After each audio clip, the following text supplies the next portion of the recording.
नमस्कार, आप लाइव बिहार देख रहे हैं। मैं हूं राजमोहन तिवारी।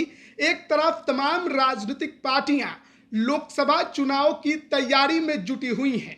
जो विपक्षी खेमा है उसने इंडी गठबंधन बनाया है ताकि एक बार फिर से केंद्र में मोदी सरकार की वापसी ना हो पाए। लेकिन वहीं दूसरी तरफ एनडीए का खेमा है जो कि फिर से सत्ता में वापसी के लिए पूरी ताकत लगा रहा है। लेकिन देश भर में लोकसभा चुनाव से पहले राज्यसभा की 68 सीटों पर चुनाव होने वाले हैं। आपको बता दें कि राज्यसभा में हमेशा 2 वर्ष पर 1/3 सीटें खाली हो जाती हैं और इस बार उन्हीं 68 सीटों पर चुनाव होने वाला है। लेकिन अब आप पूछेंगे कि इससे फिर बिहार को क्या मतलब है, तो हम आपको बता दें कि 68 सीटों में बिहार की 6 सीटें भी हैं।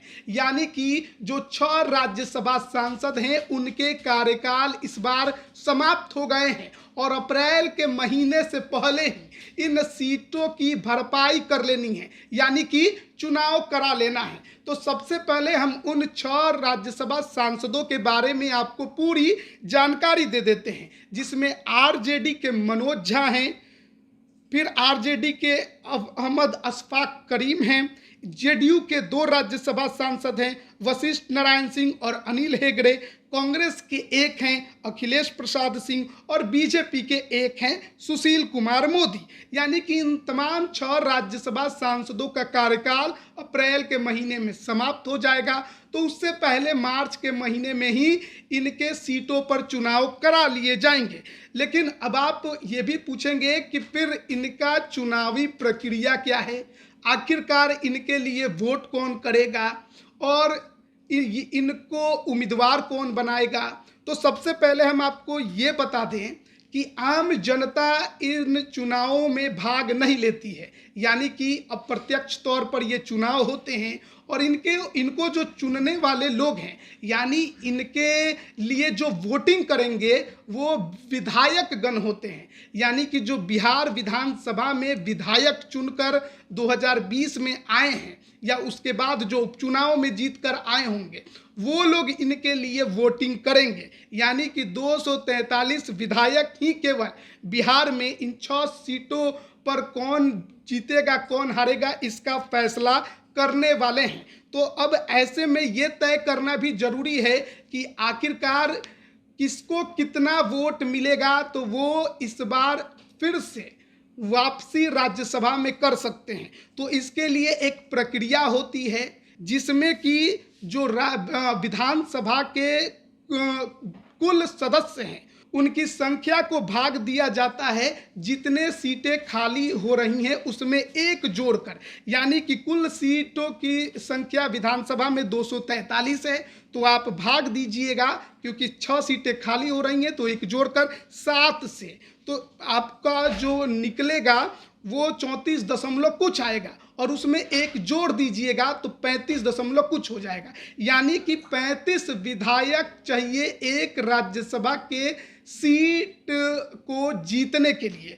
ऐसे में अब विधानसभा के अंदर जो पार्टियों के विधायकों की संख्या है उस पर अगर आप गौर करें तो इंडी गठबंधन के पास 160 विधायक हैं और एनडीए के खेमे के पास 82 विधायक हैं। इंडी गठबंधन में आरजेडी के पास 79 विधायक, जेडीयू के पास 45 विधायक, माले के पास 12 विधायक, सीपीआई के पास 2 विधायक, सीपीएम के पास 2 विधायक, कांग्रेस के पास 19 विधायक और 1 इंडिपेंडेंट हैं सुमित कुमार सिंह। वहीं एनडीए में बीजेपी के पास 78 और हिंदुस्तानी आवाम मोर्चा के 4 विधायक, तो कुल 82 होते हैं। अब जो 6 सीटें खाली हो रही हैं तो एक राज्यसभा सदस्य बनने के लिए 35 वोटों की जरूरत है। तो आरजेडी के पास 79 विधायक है, यानी कि वो 2 सीट तो आसानी से जीत रहे हैं। यानी कि जो 2 सीटें उनके पास थी वो फिर से उन्हीं के पास रह जाएगी। हालांकि अब ये आरजेडी के ऊपर निर्भर करता है कि वो उन्हीं पुराने सदस्यों को दोबारा भेजेगा या फिर इसमें कोई परिवर्तन करेगा। जो जानकारी मिल रही है उसके अनुसार मनोज झा एक बार फिर से राज्यसभा जाने की तैयारी में है और आरजेडी ने उनको हरी झंडी दिखा दी है, लेकिन अहमद अशफाक करीम को शायद इस बार आरजेडी ना भेजे, उनके जगह पर किसी दूसरे मुस्लिम चेहरे को भेजा जा सकता है। अब वो चेहरा हिना शहाब का होगा या अब्दुल बारी सिद्दीकी का होगा या किसी और का होगा, ये कहना अभी जल्दीबाजी होगी। अब बात करते हैं जेडीयू की। जेडीयू के पास अभी 45 विधायक हैं।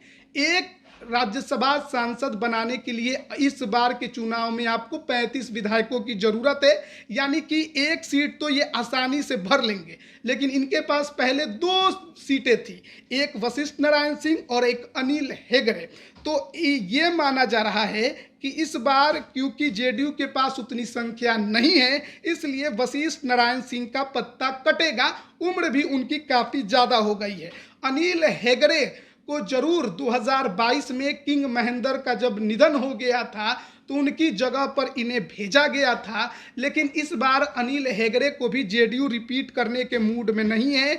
अब ऐसे में नीतीश कुमार जिस तरीके के फैसले लेते हैं चौंकाने वाले, तो हो सकता है कि इस बार किसी को राज्यसभा भेजने में फिर से वो चौंका दें। लेकिन एक नाम की चर्चा खूब चल रही है और वो ये है कि अनिल हेगड़े की जगह पर उमेश शर्मा उर्फ भोला बाबू, किंग महेंद्र के भाई, उनको भेजा जा सकता है। अब देखना होगा कि जो चर्चा चली है उस पर मुहर भी लगती है या नीतीश कुमार कोई और कार्ड खेलते हैं। अब इसके अलावा अगर बात करें तो जेडीयू को अगर एक और किसी को राज्यसभा बनाना होगा तो 10 विधायक इनके बचते हैं।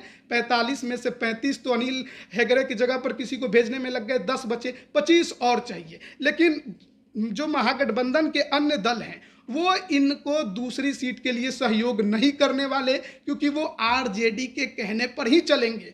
और ऐसे में जो कांग्रेस के प्रदेश अध्यक्ष हैं अखिलेश प्रसाद सिंह, जिनका राज्यसभा का कार्यकाल इस बार खत्म हो रहा है, तो उन्हीं को रिपीट करने की चर्चा है।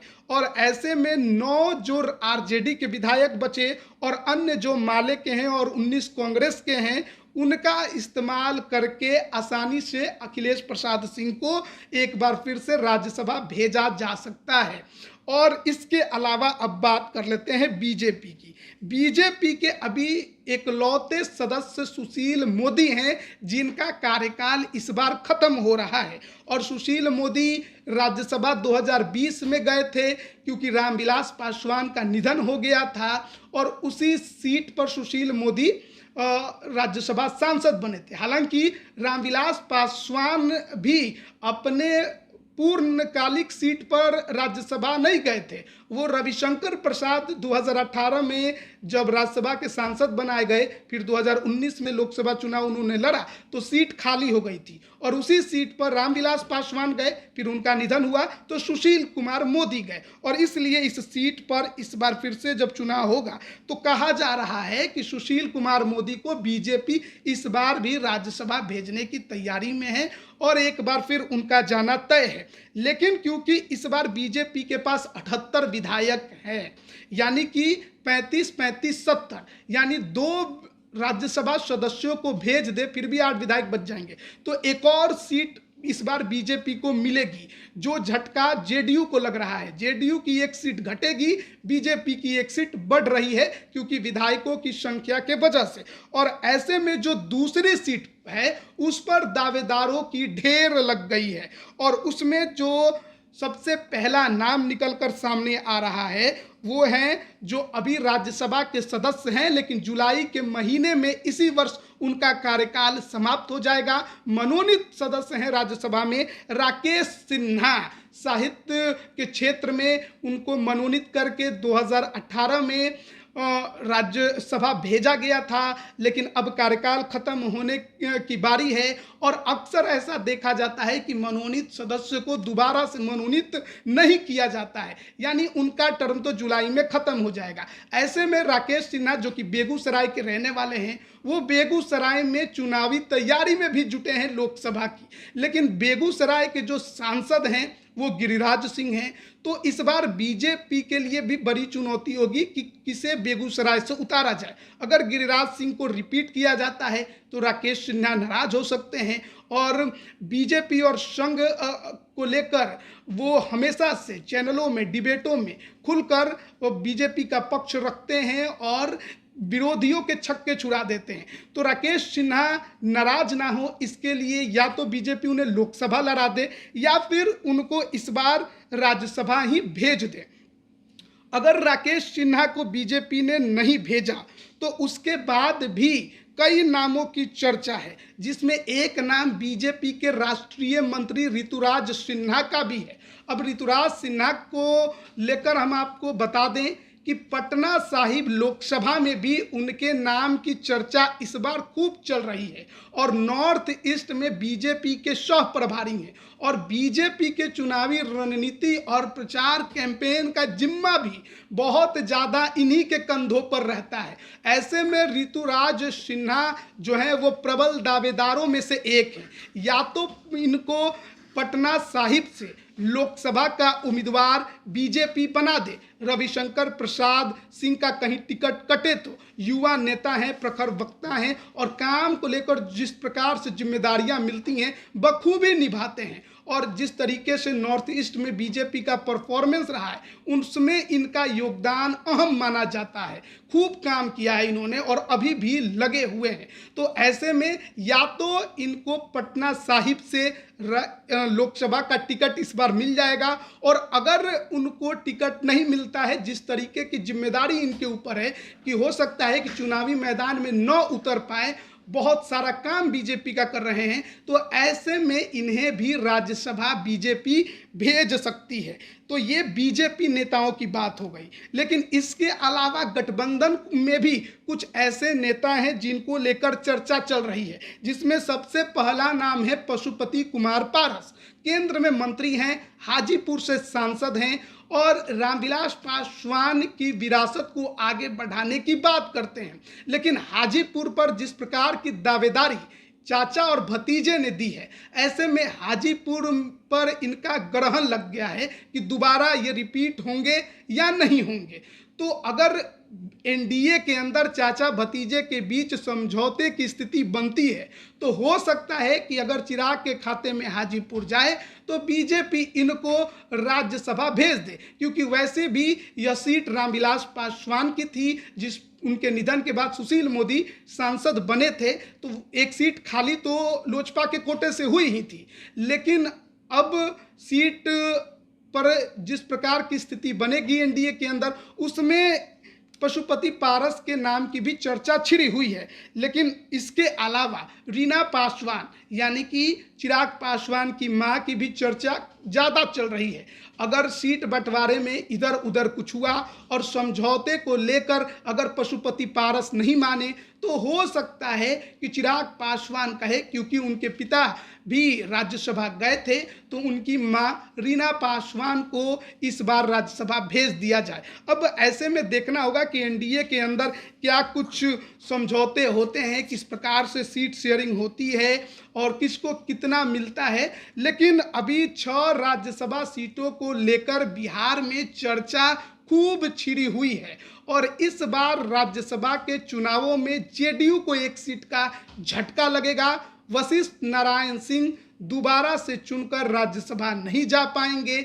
आरजेडी की जो स्थिति राज्यसभा में पहले थी वो आगे भी बरकरार रहेगी। कांग्रेस की जो स्थिति थी वो भी आगे बरकरार रहेगी। बीजेपी को एक सीट का फायदा होगा।